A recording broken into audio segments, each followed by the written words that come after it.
The Raxorian fleet emerged from hyperspace in Earth's orbit with the practiced precision of conquerors. Their massive vessels, sleek crystalline structures that refracted sunlight into prismatic patterns across the stratosphere, positioned themselves strategically around the planet. From his command center aboard the flagship Inevitable Dominance, Commander Vexlar studied the holographic projections of human defensive capabilities with something approaching disappointment. Projectile weapons, he noted, his four-fingered hand waving dismissively through the display. Chemical propellants and metal fragments. Their most advanced fighters still rely on atmospheric lift. Science Officer Krulvor enlarged an image of a human military base. Their nuclear capabilities are concerning, but localized. Our shield technology renders them effectively obsolete, and no unified planetary government. Vexlar added, his lip tendrils twitching with amusement. Their fractured political landscape will make systematic subjugation efficient. The Invasion Council nodded in agreement. The conquest of Earth would be a textbook operation. Establish ground footholds in isolated regions, demonstrate overwhelming technological superiority, and accept the inevitable surrender while minimizing infrastructure damage. The Raxorian expansion had assimilated 17 worlds using this exact protocol. The first deployment pods landed in the mountainous regions of what humans called Afghanistan. The terrain was ideal, remote, defensible, with natural resources needed for base construction. 3 scout teams established perimeter sensors while engineers began assembling the prefabricated command center. Scout Team Epsilon reported in first. Perimeter established. No indigenous resistance detected. Proceeding with expanded surveillance. 12 minutes later, their neural feed went dark. Vexlar frowned at the communications officer.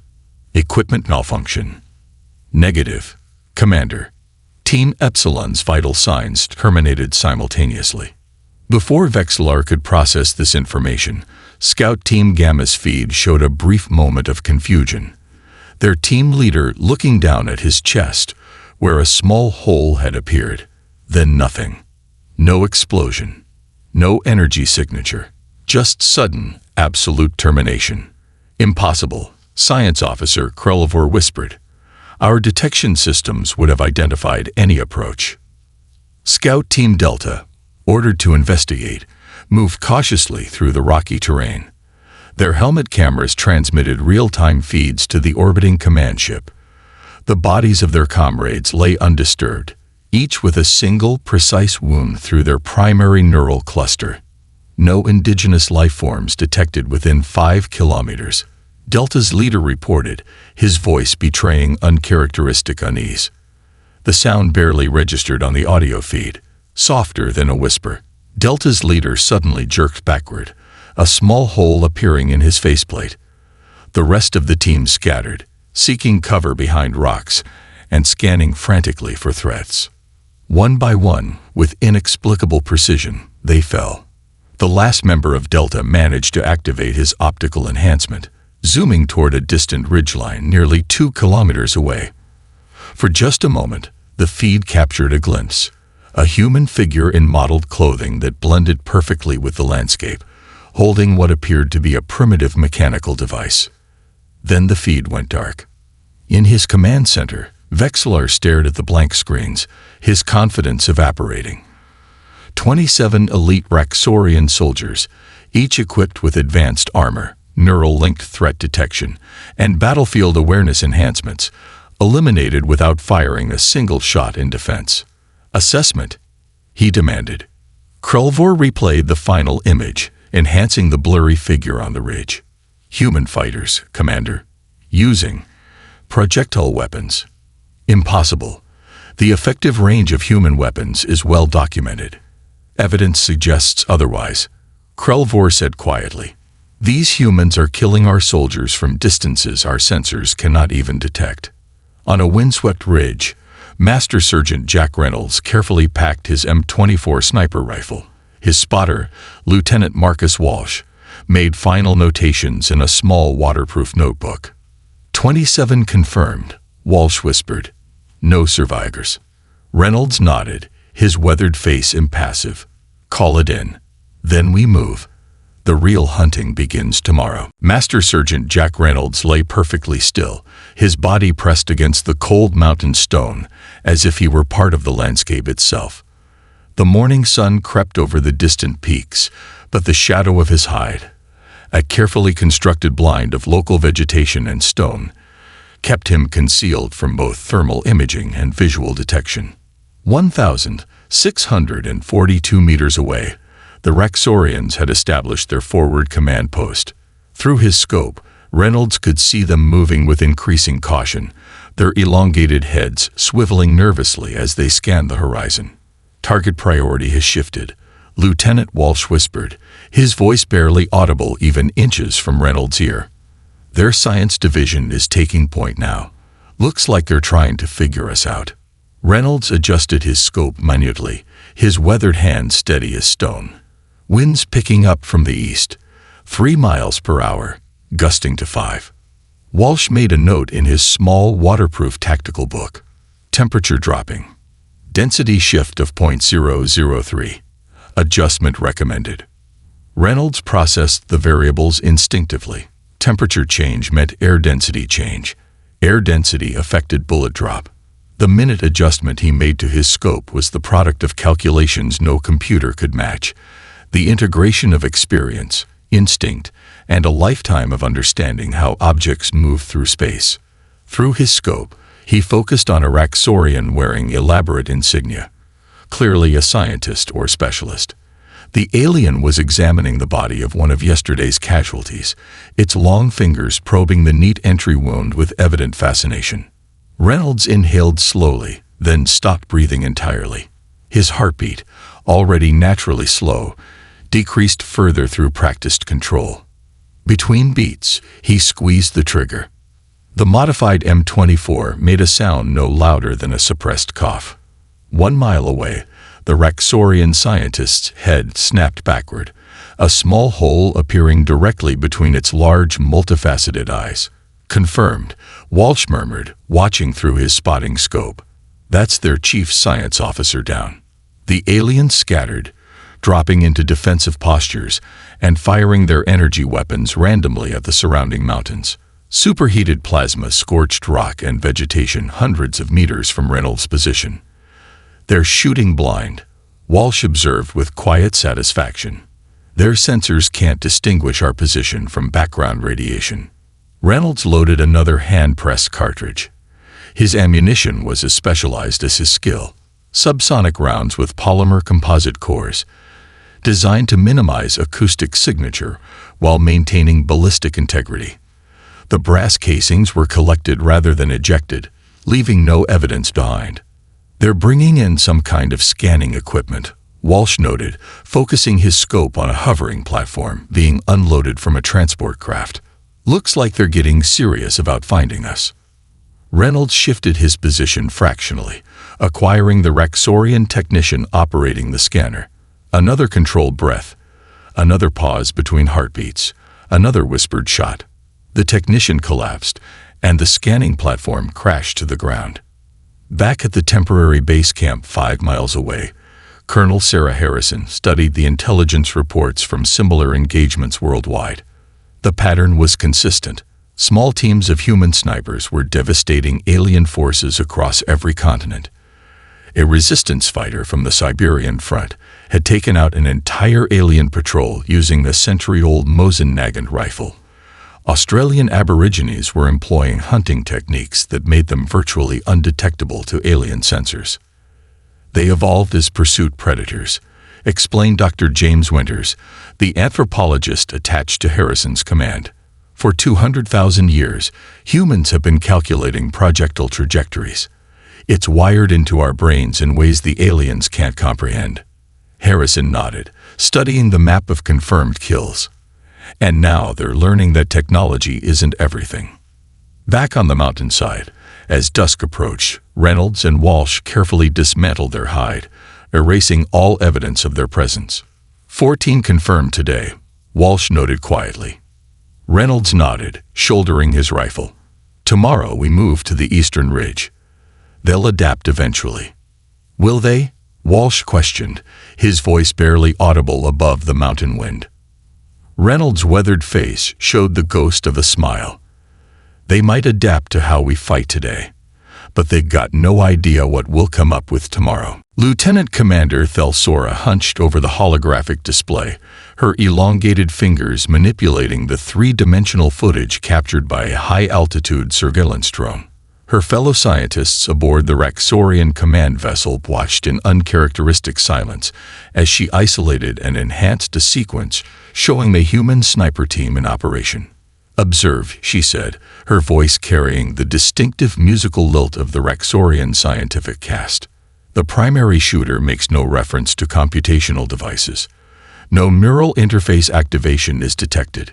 The footage showed a human, Reynolds, according to their intelligence, adjusting his weapon while his companion whispered information.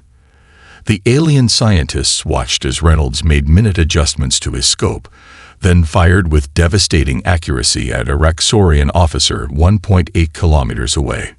"Impossible," Sub-Commander Velnov protested. The calculations required for such a shot would include gravitational variance, atmospheric density, wind velocity at multiple elevations, rotational dynamics of the projectile, and thermal expansion of the weapon components. Thelsora nodded, her faceted eyes gleaming with scientific fascination. "Yet he performs these calculations instinctively. Our analysis confirms the human received verbal data about wind conditions and temperature, processed 15 distinct variables, and executed the shot within 3.2 seconds. She pulled up comparative brain scans, a Raxorian neural structure alongside a human one. Their brains evolved differently. While we developed hive communication and sensory processing, they specialized in predictive physics and spatial reasoning. For thousands of years, their survival depended on calculating how objects move through three-dimensional space. A biological targeting computer, another scientist murmured. "More sophisticated than that," Thelsora corrected. "Our targeting systems operate on fixed algorithms. The human brain adapts instantly to changing conditions in ways our technology cannot match." She highlighted Reynolds' breathing pattern. He even timed his shots between heartbeats to minimize barrel movement. Commander Vexelar, who had been listening silently, finally spoke. "Can we develop countermeasures?" Thelsora hesitated. Traditional countermeasures would be ineffective because there's nothing to counter. They're using fundamental physics, not technology we can disrupt. Meanwhile, in a makeshift training facility, beneath the ruins of what had once been Denver, Colorado, Reynolds demonstrated proper form to 24 civilians, former hunters, competitive shooters, and military veterans. "The aliens rely on detecting energy signatures," he explained, field stripping an old bolt-action Remington. "Their sensors look for heat, electricity, radiation. They don't look for cold metal and human patience." A middle-aged woman with calloused hands raised her hand. "My hunting rifle's nearly 30 years old. Will it be effective against their armor?" Dr. Emily Patton stepped forward, displaying a holographic diagram of Raxorian anatomy. "Their exoskeletons are designed to disperse energy weapons, but they're vulnerable to kinetic impacts at these junction points." She highlighted several areas on the alien physiology. "A standard hunting round, properly placed, will be fatal." Reynolds nodded. "We're not trying to overpower them. We're exploiting weaknesses they don't even know they have." In another corner of the facility, a 14-year-old boy named Michael Dawson practiced breath control under Walsh's guidance. The boy had been a competitive biathlon shooter before the invasion, with a natural steadiness and patience that made for an exceptional marksman. "That's it," Walsh encouraged as the boy maintained his position. "Slow your heartbeat. Feel the Earth's rotation. Become part of the landscape." Dr. Patton watched the training with a mixture of hope and concern. "We're teaching children to kill," she whispered to Reynolds. "We're teaching them to survive," he corrected. "The aliens gave us no choice." Back on the Raxorian vessel, Thelsora made a final notation in her report. Recommendation: extreme caution when engaging human combatants at any distance. Their primitive ballistic weapons, combined with their evolved neural capabilities, represent a threat paradigm our forces are not equipped to counter. Commander Vexlar stared at the conclusion, his proud posture diminishing slightly. How can a species that hasn't even achieved unified planetary governance be defeating our elite forces? Perhaps, Thulsora suggested quietly, technological advancement and evolutionary specialization are not the same thing. The emergency transmission from Commander Vexlar pulsed through subspace, encrypted with the highest security protocols of the Raxorian fleet. In the Grand Council chamber of the Galactic Coalition, representatives of 17 advanced civilizations watched with varying degrees of skepticism as the message played. This is not a standard military engagement. Vexlar's image flickered as he spoke, his voice strained. Human resistance does not conform to predicted patterns. They employ undetectable kinetic weapons with inexplicable accuracy at ranges previously thought impossible without technological assistance. The Zenthari Ambassador, a crystalline entity that communicated through light patterns, flashed dismissively. The Raxorians overestimated their capabilities. Primitives with projectile weapons pose no serious threat to modern defenses. Admiral Norixian of the Centaurian Republic raised a tentacle for attention. Nevertheless, we should investigate these claims. I propose a diplomatic mission to assess the situation independently. 3 days later, the Centaurian diplomatic vessel Peaceful Discourse entered Earth orbit under stealth protocols. Captain Marixiel established communication with Raxorian Command, arranging to observe human capabilities from a safe distance. We will maintain standard safety protocols, Marixiel assured his crew. Our hull can withstand meteorite impacts at interstellar velocities. Primitive projectiles pose no threat. The observer shuttle descended to the upper atmosphere, maintaining an altitude of 70 kilometers, well beyond the range of any known human weapon. Its sensors focused on a skirmish between Raxorian ground forces and human resistance fighters in what had once been the Bavarian Alps. Security Officer Laraxian monitored the sensor feeds with professional detachment. Curious. The humans are retreating from direct engagement, moving to higher elevations. A warning light flickered across the control panel. Microscopic pressure drop detected in the forward observation dome, reported the systems officer. Before Laraxian could respond, a second warning flashed. Then a third. Hairline fractures appeared in the supposedly impenetrable transparent alloy of the observation dome. Impossible, Laraxian whispered as a pattern of cracks spread across the dome. We're 70 kilometers up. The catastrophic decompression happened in milliseconds. The shuttle's emergency beacon activated automatically as it tumbled from the sky. In a concealed bunker beneath the ruins of Munich, Colonel Elizabeth Parker reviewed the targeting data with Reynolds and Walsh. "You're certain about this?" she asked, her expression grave. Reynolds nodded. Orbital calculations confirmed by NASA's surviving mathematicians. The shot was executed from Mont Blanc using the prototype electromagnetic rail accelerator. Muzzle velocity sufficient to maintain ballistic integrity through the upper atmosphere. Dr. Patton entered the command center, carrying a tablet with analysis results. The alien vessel recovered by our Swiss team contained diplomatic markings, not military. This was a Centaurian observation mission. Parker's face hardened. Then they've observed exactly what we wanted them to see, that nowhere in Earth's atmosphere is safe for them. Meanwhile, Dr. Patton's xenobiology team made a breakthrough that would change the course of the resistance. By analyzing recovered alien bodies, they discovered fundamental similarities in neural cluster positioning across multiple species. It's evolutionary convergence, she explained to the assembled resistance leaders. Most sentient species in our galaxy evolved in environments with similar gravitational constraints. Their central neural clusters are consistently positioned here. She indicated a point at the junction of what would be the human neck and skull. A kill shot, Reynolds observed.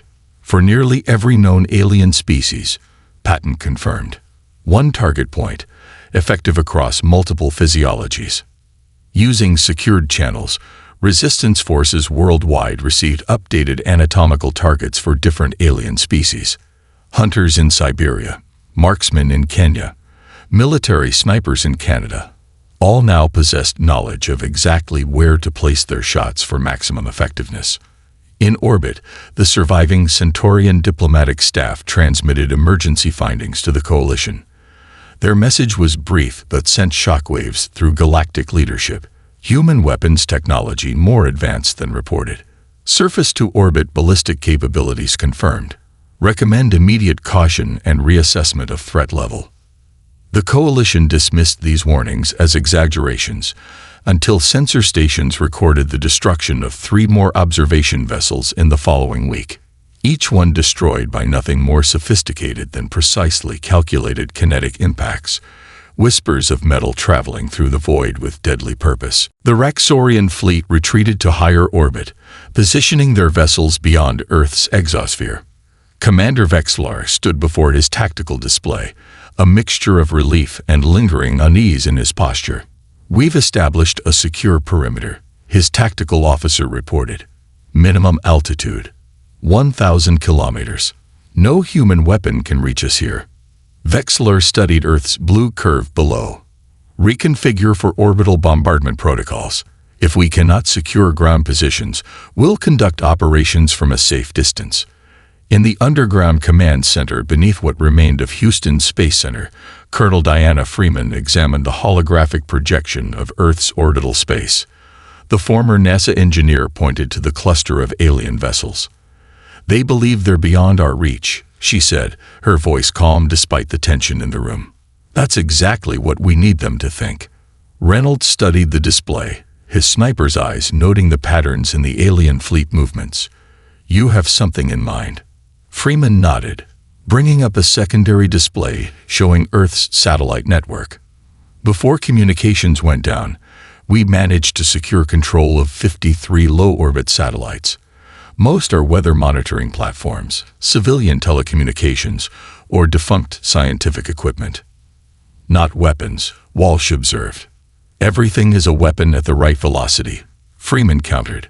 "Orbital mechanics is just another form of ballistics. Instead of accounting for wind and gravity over 2 kilometers, we're calculating gravitational interactions over thousands." Dr. Nathaniel Rhodes, a physicist who had once worked on classified military projects, stepped forward. "We've modified 12 satellites with minimal maneuvering capabilities, just enough to adjust their trajectory without generating detectable propulsion signatures."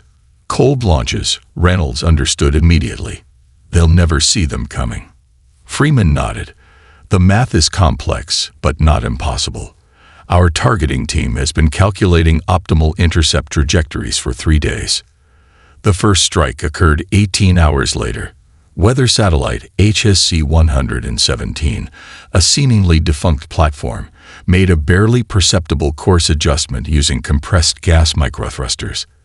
Its new trajectory brought it silently toward the perimeter of the Raxorian fleet. On the Raxorian flagship, a junior sensor operator noticed the approaching object too late. Unidentified debris on collision course. Before countermeasures could activate, the satellite, traveling at over 20,000 miles per hour, struck a Raxorian support vessel. The kinetic energy of the impact tore through the alien ship's hull like paper. Secondary explosions blossomed as atmosphere vented into space. "Impossible," Vexlar whispered, watching the support ship break apart. "Their weapons technology is pre-spaceflight." 3 more impacts followed in quick succession. Each time, the approaching objects registered as nothing more than orbital debris until moments before impact, too late for evasive maneuvers. In Houston, Freeman watched the confirmation signals with grim satisfaction. 4 direct hits. The Raxorians are adjusting their defensive perimeter, but they still don't understand what's happening. Reynolds and Walsh prepared for the next phase of the operation, a high-risk mission to infiltrate a Raxorian communications relay that had been established in the Rocky Mountains. While the aliens were distracted by the orbital attacks, a small team would penetrate their ground facility and upload Freeman's satellite control protocols to resistance groups worldwide. This is beyond anything we trained for, Walsh admitted as they geared up. We're snipers, not commandos. Reynolds checked his modified rifle, the familiar weight reassuring in his hands. The principle is the same. Identify the target, account for all variables, execute with precision. The tactical briefing was interrupted when young Michael Dawson, the teenage biathlete they'd been training, approached with unexpected news. Dr. Patton sent me, he said, his voice steady despite his youth. The captured alien scientist, Thelsora, has been analyzing our orbital strikes. She says the aliens are already developing countermeasures based on debris detection algorithms. Freeman frowned. How long do we have? 3 days, maybe 4, Michael replied. But she's offered to help us. Said she's fascinated by how we're weaponizing physics itself. Reynolds exchanged a look with Walsh. Can we trust her? Dr. Patton thinks so, Michael said. And we need every advantage we can get.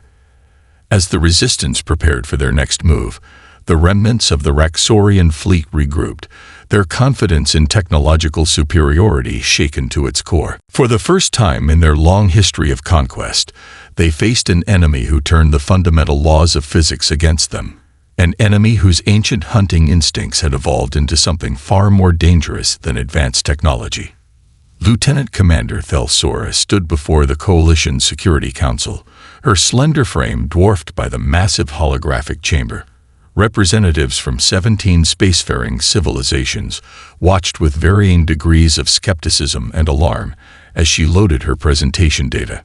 Distinguished representatives, she began, her translator converting her musical Raxorian speech patterns into standard Galactic common. I appear before you not as a military advisor, but as a scientist compelled by evidence to sound a warning. The draconian delegate's scaled face registered impatience.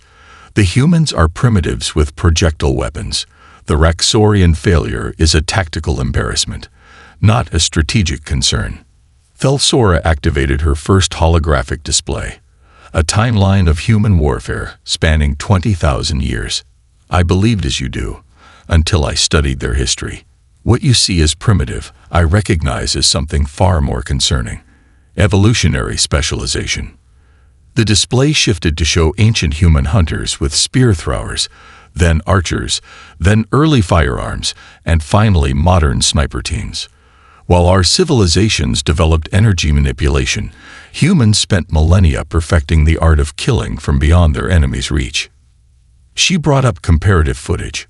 A Raxorian soldier with a plasma rifle, engaging a target at 200 meters, alongside a human sniper engaging a target at 2,500 meters. Our weapons evolved toward power and destructive capacity, she explained. Theirs evolved toward precision and distance.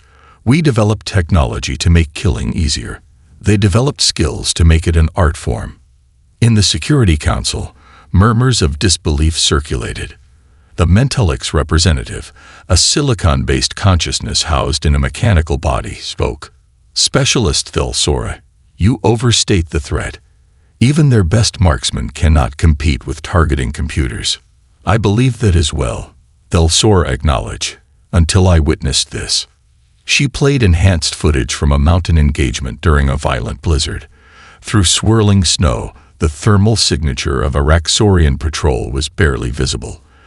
A human sniper, Reynolds, the data tag indicated, made subtle adjustments to his weapon, then fired. One by one, the Raxorian patrol collapsed. Our sensors could barely detect the targets through that storm, Thelsora emphasized. Yet this human, using only his evolved senses and neural processing, eliminated 7 soldiers in conditions our targeting systems classified as impossible. She brought up a new display. Brain scans comparing different species. Humans evolved as pursuit predators on a world with thousands of different terrain types. Their brains developed remarkable abilities to calculate trajectories, predict movement, and compensate for environmental factors. What we achieve with quantum computers, they accomplish with evolved neural networks. The council chamber fell silent as the implications sank in. Thelsora continued, displaying images of human recreational activities, archery competitions, shooting ranges, hunting expeditions, Olympic events. What appears to be recreation is actually cultural preservation of core survival skills, she explained. Their children practice ballistic calculations as games. Their history celebrates those who master distance weapons. Even their entertainment glorifies the skilled marksman. She played a final, disturbing piece of evidence, footage from the Centaurian observation vessel destruction. This human weapon was fired from Earth's surface and passed through the upper atmosphere to strike a target 70 kilometers high, using calculations made without computer assistance. Supreme Counselor Geneva of the Galactic Coalition finally spoke. What precisely are you warning us about, Specialist Thelsora? The danger is not what humans currently possess, she replied gravely. It's what they will create when they integrate our technology with their evolutionary specializations. They've already adapted our materials science to enhance their projectile weapons. They've reverse-engineered captured propulsion systems to improve their targeting capabilities. She displayed a final simulation showing a theoretical human vessel armed with scaled-up versions of their kinetic weapons. If we continue this invasion, they will apply their ballistic expertise to our technology, creating weapons that operate on principles our defenses aren't designed to counter. Her conclusion appeared on every screen in the chamber. Recommendation: immediate withdrawal and quarantine of Earth's solar system. As the council erupted in debate, Thelsora added one final, quiet observation. We assumed technological advancement implied evolutionary superiority. The humans are teaching us otherwise, through the whispers of bullets we never hear coming. The Raxorian withdrawal began 3 days after Thelsora's presentation to the Coalition Council. Massive transport vessels descended into Earth's atmosphere to retrieve ground forces under the watchful eyes of human resistance fighters. Reynolds and his team observed the evacuation from their mountain position, maintaining disciplined fire protocols despite the tempting targets. Hold position, Colonel Harrison ordered over the secured comm channel. Let them believe this is a clean withdrawal. As the primary evacuation neared completion, a smaller Raxorian shuttle broke formation, descending toward a designated landing zone in the Montana wilderness. Reynolds watched through his scope as the shuttle's hatch opened and a slender figure emerged, Lieutenant Commander Thelsora, accompanied by 11 other Raxorian scientists. Dr. Patton stepped forward to meet them, flanked by armed resistance fighters maintaining a wary perimeter. "Welcome to Earth," she said, her voice carrying across the clearing. Thelsora made the formal gesture of scientific greeting. "We come seeking asylum and exchange of knowledge." "Why should we trust you?" Patton asked, though her tone suggested she already knew the answer. "Because," Thelsora replied, "you are the most fascinating species we have ever encountered. And because we believe the Coalition's decision to quarantine rather than understand you is short-sighted." Inside the hidden research facility, beneath Yellowstone National Park, the collaboration that would change humanity's future began cautiously. Dr. William Harrison, a ballistics expert from MIT, worked with Thelsora to integrate alien metallurgy with human projectile design. "Your materials science is centuries beyond ours," Harrison acknowledged, examining the molecular structure of a Raxorian hull plate. "But your application of these materials has been limited by your evolutionary path." Thelsora's multifaceted eyes reflected the laboratory lights as she studied the human designs. "You conceptualize space differently than we do. Your species perceives trajectories in ways our neural structure cannot." The first prototype emerged 3 weeks later, a rifle that superficially resembled Reynolds' trusted M24, but incorporated alien materials and principles. The firing mechanism remained mechanical, but the barrel consisted of molecularly aligned crystalline structures that eliminated micro-vibrations. The ammunition used Raxorian composite materials that maintained integrity at velocities previously thought impossible. On the test range, Reynolds sighted through the familiar scope at a target 5 kilometers distant, more than twice the effective range of any human sniper rifle. The shot broke the sound barrier with a distinctive crack, and the monitoring team reported a perfect hit. "It's still just a bullet," Reynolds observed, examining the weapon. "But it's a bullet that can do things no bullet has done before." Meanwhile, Michael Dawson worked with 3 young Raxorian engineers to develop something even more revolutionary, a targeting system that didn't replace human intuition but enhanced it. Unlike alien targeting computers that calculated trajectories independently, this system provided environmental data that human brains could instantly incorporate into their evolved ballistic calculations. "It's like having another spotter," Michael explained to Colonel Freeman as he demonstrated the device. "It doesn't make the shot for you. It just gives you perfect information about every variable affecting the shot." In orbital space, Coalition observers maintained a respectful distance, monitoring the unusual energy signatures emerging from the human research facilities. Their reports to the Council grew increasingly concerned as they detected traces of Raxorian technology being integrated with human designs. "They're developing hybrid weapons systems," a Centaurian science vessel reported. "Human ballistic principles enhanced by advanced materials and selective energy manipulation." Most alarming to the Coalition observers was the speed of human adaptation. Species typically took generations to fully integrate new technological principles, but humans were making breakthroughs in weeks. "They're not just copying our technology," Thelsora explained to her human colleagues. "You're reimagining it through your evolutionary lens." Dr. Patton nodded, watching as Reynolds instructed a new generation of snipers in the use of hybrid weapons. "That's always been our strength. We don't just adapt to new environments, we transform them to suit our needs." Reynolds chambered around in the new rifle, its familiar mechanical action reassuring despite its alien components. "The principles haven't changed," he told his students. "Know your target, calculate your variables. Become one with the shot." 5 kilometers away, a target silhouette the size of a Raxorian neural cluster shattered into pieces. 5 years after the Raxorian withdrawal, humanity's presence extended to the edge of the solar system. The observation platform, Watchman's Post, orbited silently beyond Neptune's path, its sensors constantly monitoring the boundary between human space and the vast galactic community that now kept a wary distance. Admiral Marcus Sullivan, formerly Reynolds' spotter during those first desperate days of the invasion, stood at the command center's viewports. "The stars look different from out here, colder, more distant, yet somehow more immediate without Earth's protective atmosphere." "Contact approaching," reported Lieutenant Commander Dawson. Once a teenage biathlete, now a seasoned officer in Earth's defense fleet. Coalition diplomatic vessel requesting approach clearance. Sullivan nodded. "Standard protocols. Authorization granted, but maintain defensive readiness." The Coalition vessel, sleek and crystalline like most advanced galactic ships, approached with deliberate slowness, broadcasting peaceful intentions on all frequencies. It took position 5,000 kilometers from the human platform, respectfully distant, yet close enough for clear communication. "The ambassador requests permission to board with a diplomatic delegation," Dawson reported. "Granted," Sullivan replied. "And notify Master Sergeant Reynolds. He should be present for this." Reynolds had aged well in the intervening years. His weathered face had gained new lines, but his hands remained steady and his eyes sharp.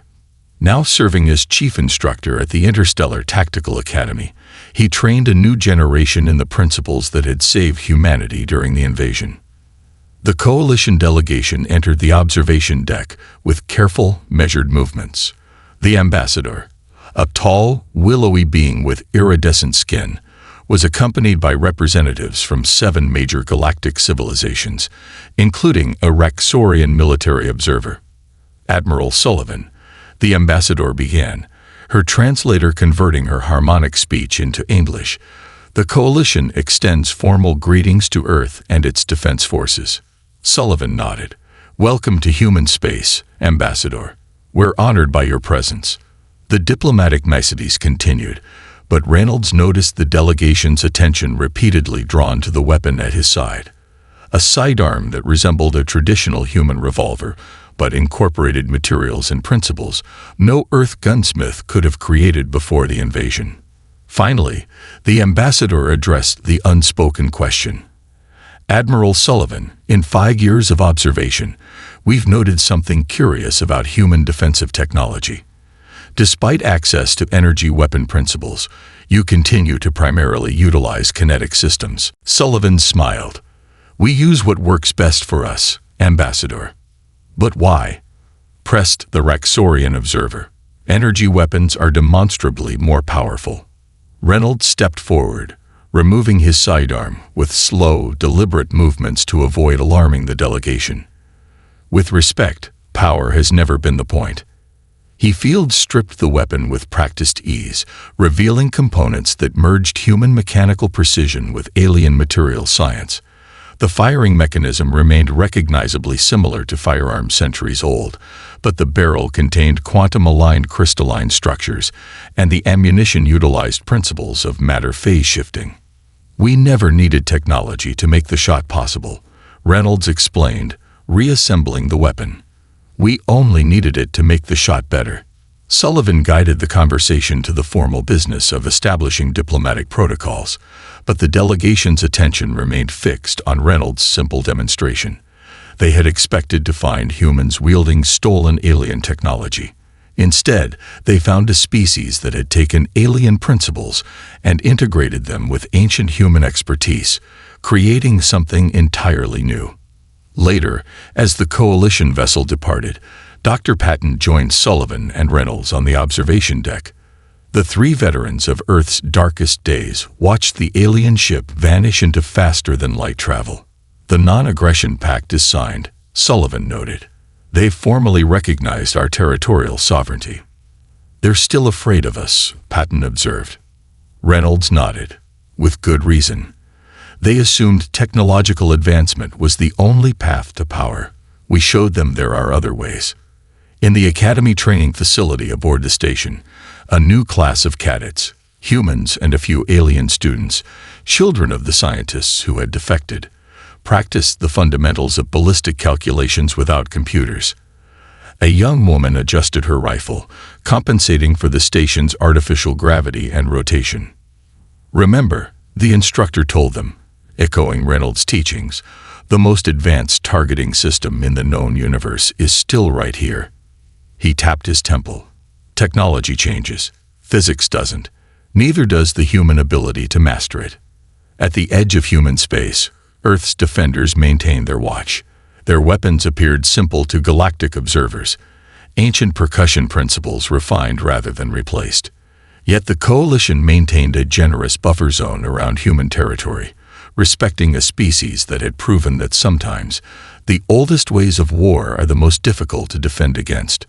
The ancient precision of human hunters, refined across millennia and enhanced by modern understanding, now guarded humanity's place among the stars, a whispered warning that technological superiority alone was no match for evolutionary specialization and the patient, steady hand of a species that had mastered the kill shot long before they reached for the heavens. The end.